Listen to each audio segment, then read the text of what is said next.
नमस्कार, जय हिंद प्यारे साथियों। कैसे हैं आप सभी लोग। मैं आशा करता हूं आप सभी लोग अच्छे हैं, स्वस्थ हैं, मस्त हैं और एसएससी सीजीएल की आने वाली वैकेंसीज़ का इंतज़ार कर रहे हैं। जैसे कि आप सभी लोग जानते हैं कि एसएससी ने पहले ही कैलेंडर जारी करके बता रखा है कि किस डेट को कौन सी वैकेंसीज़ आने वाली हैं, जिसके अंदर बताया हुआ है कि एसएससी सीजीएल की जो नोटिफिकेशन है वो आपको 22 अप्रैल को आती हुई नज़र आएगी। बट पिछली बार आप असफल हुए और इस बार सफल होना चाहते हैं तो क्या बदलना चाहिए। और मान लीजिए आपने एक बार नहीं, दो बार एग्ज़ाम दे दिया है, तीन बार एग्ज़ाम दे चुके हैं, मगर हर बार किसी ना किसी कारणवश या किसी ना किसी वजह से कुछ मार्क्स आपके कम बनते हैं। तो इस बार कैसे फाइनल सिलेक्शन आपका हो सकता है, कंप्लीट वीडियो को देखिएगा। साथ के साथ जो विद्यार्थी पहली बार फॉर्म भरने वाले हैं, जो दूसरी बार फॉर्म भरने वाले हैं, पिछली बार किसी कारणवश पेपर ही नहीं दिया था, उनके लिए भी ये वीडियो बहुत महत्वपूर्ण है। मैं कुछ माइन्यूट बातें हैं जिनको आपके साथ यहाँ पर साझा करूँगा, जिसके बेसिस पर हो सकता है कि आपके 3 नंबर, 4 नंबर, 5 नंबर जो हैं वो बढ़ जाएं। और इतने नंबर बहुत होते हैं एसएससी जैसी परीक्षाओं में, अगर आप देखेंगे, वो भी सीजीएल जैसी परीक्षा में, एसएससी की सीजीएल जैसी परीक्षाओं में अगर आप देखेंगे तो एक एक नंबर से विद्यार्थी का सिलेक्शन नहीं होता है। तो यहाँ पर तो 4-5 नंबर आपके इस एक शॉर्ट इवेंट के माध्यम से बढ़ सकते हैं। ठीक है, चलिए शुरू करते हैं एक एक करके। देखिए, सबसे पहले मैं आपको रूबरू करवाता हूं कि 2022 के अंदर कुल मिला के कितनी वैकेंसीज आई थी। 3 साल का डाटा मैं आपके लिए लेकर आया हूं। बहुत अच्छा डाटा है, बहुत सही डाटा है, जिसके बेसिस पे कुछ ना कुछ बेनिफिट आपको ज़रूर होगा। ठीक, कुछ ना कुछ का अर्थ है कि वही 4 से 5 नंबर का बेनिफिट यहाँ पर आपको हो सकता है केवल इस इवेंट के माध्यम से। तो देखिए, 20,000 के अप्रॉक्सीमेट वैकेंसीज आई थी, जो फाइनल अगर आप देखेंगे तो 36,001 वैकेंसीज थी जिन पर ज्वाइनिंग दी गई थी। और 60 डिपार्टमेंट रिवाइज वैकेंसीज आई थी बाद में, पहले 20,000 आई थी और बाद में जाकर टोटल जब फाइनल सिलेक्शन की बात आई तो 36,001 वैकेंसीज अब तक के इतिहास में एसएससी सीजीएल के द्वारा दी गई ये सबसे बड़ी वैकेंसीज थी 2022 की। कट ऑफ बहुत कम रही थी, बहुत कम मतलब मान लीजिए काफ़ी कम रही थी सर। प्री की कट ऑफ तो 114 के आसपास रही थी, 114 के आसपास प्री की कट ऑफ आपको देखने के लिए मिली थी। ठीक, आगे चलते हैं। अब फॉर्म टोटल ओवरऑल कितने विद्यार्थियों ने भरा था, तो ओवरऑल कुल मिला के अगर आप देखेंगे तो 34,80,000 विद्यार्थियों ने फॉर्म भरा था। स्पेसिफिक अटेंडेंस इसकी मिलती नहीं है, मगर वही 49% के आसपास जो विद्यार्थी थे वो परीक्षा को देने के लिए पहुंचे थे, एग्ज़ाम को देने के लिए पहुंचे थे। मतलब 34 लाख विद्यार्थियों ने फॉर्म भरा और लगभग लगभग वही कुछ 17-18 लाख विद्यार्थियों ने पेपर को दिया था। फॉर्म को भरने वालों की संख्या जितनी थी उससे आधे ही विद्यार्थी थे जिन्होंने पेपर को जाके दिया। एसएससी सीजीएल 2023 के अंदर 7500 वैकेंसी आई थी इनिशियली, और वो आगे जाकर फाइनली जो वैकेंसी मिली आपको वो थी 8415। इतनी वैकेंसीज आपको देखने के लिए मिली। अगर हम बात करें तो इस फॉर्म को भरने वाले विद्यार्थियों की संख्या 24 लाख थी। 24,74,000 विद्यार्थियों ने फॉर्म भरा था और अटेंडेंस अगर हम माने तो 12,36,000 विद्यार्थियों ने टीयर 1 की परीक्षा जो है उसे दी थी। अप्रॉक्सीमेट 49% लोग ही पेपर देने के लिए पहुंचे थे। सीजीएल 2023 की भी अगर हम बात करें, वहीं पे 2024 की अगर हम बात करें तो इनिशियली 17,727 वैकेंसीज थी, मगर रिवाइज फाइनल वैकेंसी जो जारी की गई वो थी 18,236 वैकेंसीज आपको यहाँ पर देखने के लिए मिलेंगी। इसके अलावा अगर हम बात करें तो अप्रॉक्सीमेट 36,73,000 लोगों ने फॉर्म भरा था, जो कि सबसे हाईएस्ट नंबर ऑफ एप्लीकेंट जो थे वो एसएससी सीजीएल में फॉर्म फिल करने वाले थे। ठीक, सबसे ज़्यादा विद्यार्थी थे जिन्होंने ये फॉर्म फिल किया। इसके अलावा आउट ऑफ इतने विद्यार्थी कुल मिला के वही 18,13,060 विद्यार्थियों ने जो है टीयर 1 की परीक्षा दी।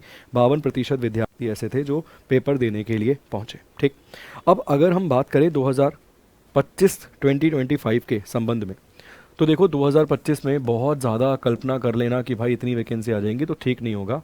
मैं एक छोटी कल्पना करता हूँ, 8,000 से लेके 16,000 के दरमियान। भाई देखो, इससे ज़्यादा आ जाए हम तो चाहते हैं, 25,000 आ जाए हम तो चाहते हैं, 30,000 आ जाए, बट ज़बरदस्ती की कल्पना करना भी कई बार ख़राब हो जाता है। ठीक है, आप बोलोगे 8,000 की क्यों कल्पना कर रहे हो। देखो, एक बार पहले आई थी कुल मिला के 36,000, उसके अगले वर्ष आपने देखा 7,500 ही थे। ठीक है ना, मतलब 8400 फाइनल हुई।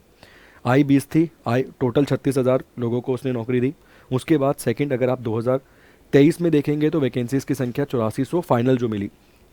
24 में अगर आप देखेंगे तो 18,236। तो ऐसा पैटर्न भी अगर आप देखेंगे, पहले ज़्यादा फिर थोड़ी कम, फिर ज़्यादा फिर थोड़ी कम हो सकती है, बट फिर भी हम एक डाटा लेके चल रहे हैं कि 8,000 से लेकर 16,000 के आसपास वैकेंसीज आ सकती है। अगर वैकेंसी ज़्यादा आई तो यकीन मानिए कि नंबर ऑफ़ एप्लीकेंट ज़्यादा ही होंगे। मगर जिस हिसाब से पिछली बार फॉर्म भरे गए 36 लाख, उसमें से भाई 18,000 ही सिलेक्ट हुए हैं। 18,236 को ही फाइनल नौकरी मिली है। तो मान लीजिए वो सारे के सारे एस्पिरेंट जिन्होंने लास्ट टाइम फॉर्म भरा था वो इस बार भी अप्लाई करने वाले हैं। तो अच्छा खासा एप्लीकेंट होगा जो फॉर्म यहाँ पर भरेगा। एक अप्रॉक्सीमेट मान लेते हैं 25 से 30 लाख के आसपास ऐसे एस्पिरेंट होंगे सर इस बार भी, जो फॉर्म को फिल करेंगे और जो इस बार फॉर्म को फिल कर देंगे। ठीक, उसमें से वही एक डाटा अगर आप देंगे तो 12 लाख के आसपास ऐसे एस्पिरेंट होंगे जो परीक्षा को देने जाएंगे, एग्ज़ाम को देने जाएंगे। 50%, 52-55% के आसपास ही लोग होते हैं जो पेपर को देने जाते हैं।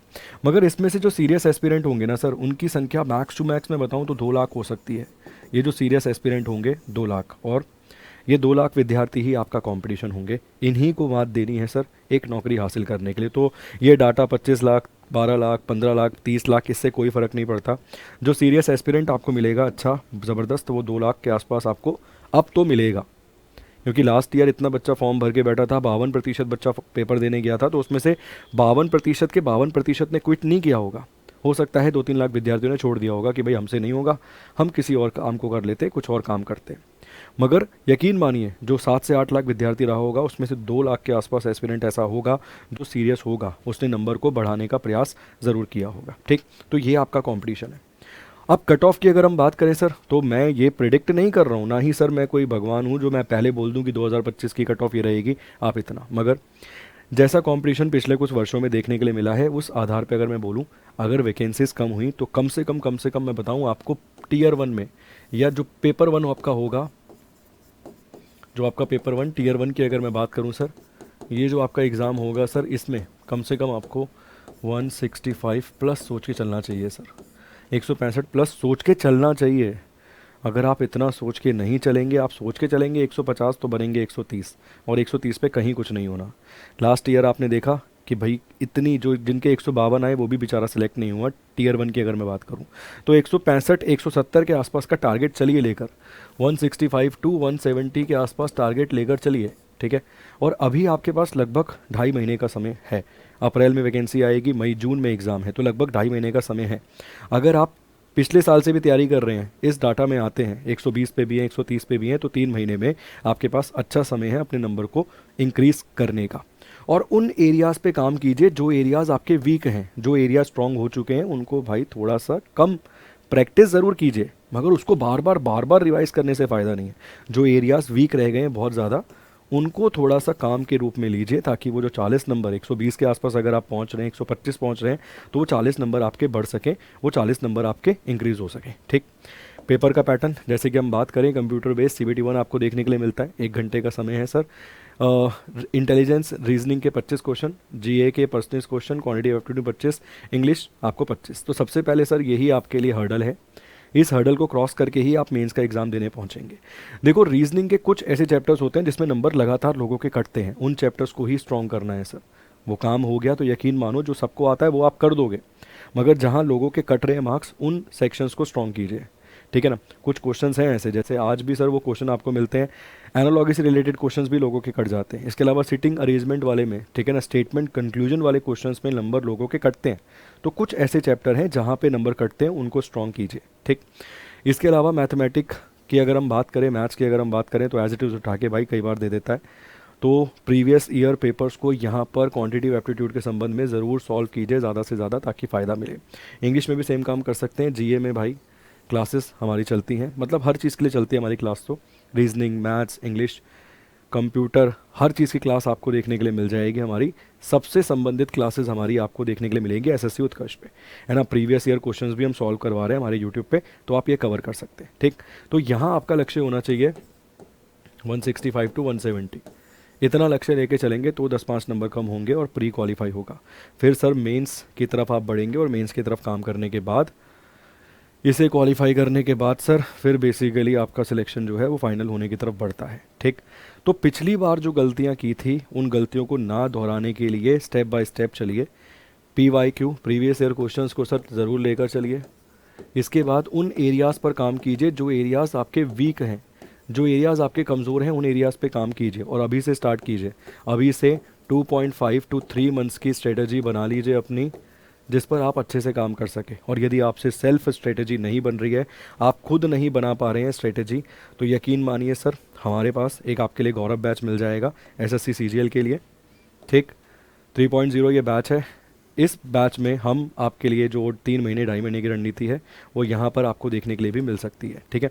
इस बैच में क्लासेस जो हैं ऑनगोइंग हैं, चल रही हैं। तो यदि आपको लगता है कि भाई मेरे कुछ नंबर कम बने थे पिछली बार, इस बार वो नंबर मैं कम नहीं करना चाहता हूँ, तो आप इस बैच के माध्यम से भी तैयारी कर सकते हैं, ठीक। प्राइम में 14 पुस्तकें आपके घर भेजी जाएंगी और प्रीवियस बैच का एक्सेस भी आपको मिल जाएगा। यकीन मानिए, अगर आपको बैच के साथ नहीं जुड़ना है तो आप सेल्फ भी अपनी स्ट्रेटेजी बनाकर, सेल्फ स्ट्रेटेजी के बेसिस पर भी ये 2.5 से 3 महीने में वीक एरियाज़ पे काम करके और पीवाईक्यू को सॉल्व करके इस बार जो पिछली बार 5-7 नंबर कम रह गए थे उसे कवर करके नौकरी ले सकते हैं, ठीक है। इसके अलावा अगर आप यूट्यूब के माध्यम से भी तैयारी करना चाहते हैं तो हमारी क्लासेस सुबह से आपको मिल जाती है। सुबह 9 बजे, 10 बजे, 11 बजे, 12 बजे। 9 बजे आपको मैथ्स की क्लास मिलती है, सीजीएल बेस्ड क्लास मिलती है। 10 बजे आपको रीजनिंग की क्लास मिलती है। 11 बजे इंग्लिश की क्लास मिल जाती है और 12 बजे आपको जीके की क्लास मिल जाती है मेरे साथ, ठीक है। तो वहाँ से भी अपने कुछ कॉन्सेप्ट ऐसे हैं, कुछ जो पॉइंट ऐसे हैं जो क्लियर नहीं हुए हैं, जिनके बेसिस पे पिछली बार सिलेक्शन नहीं हुआ, उनको कवर कर सकते हैं। और जो बिल्कुल ही एकदम नया विद्यार्थी है, फॉर्म भरने की सोच रहा है, वो बैच में भी जुड़ सकता है। इसके साथ साथ वो यूट्यूब के माध्यम से भी अपनी तैयारी जो है उसे 4 चांद लगा सकता है, ठीक। जितने पॉइंट्स कवर हो सकते थे मैंने इस वीडियो में कवर करने की कोशिश करी है। आपको एक मोटा मोटा आइडिया भी देने का प्रयास किया है कि इस बार वैकेंसीज कहाँ पहुँच सकती हैं, कितनी आ सकती हैं, क्या कंपटीशन होगा, कितना नंबर लाना ज़रूरी है, नंबर कम हो रहे हैं तो कैसे उन्हें बढ़ाया भी जाए, ठीक है। फिर भी कोई डाउट रहे तो प्लीज़ कमेंट बॉक्स में कमेंट करके ज़रूर छोड़िएगा। बहुत बहुत शुक्रिया, धन्यवाद, thank you so much, God bless you.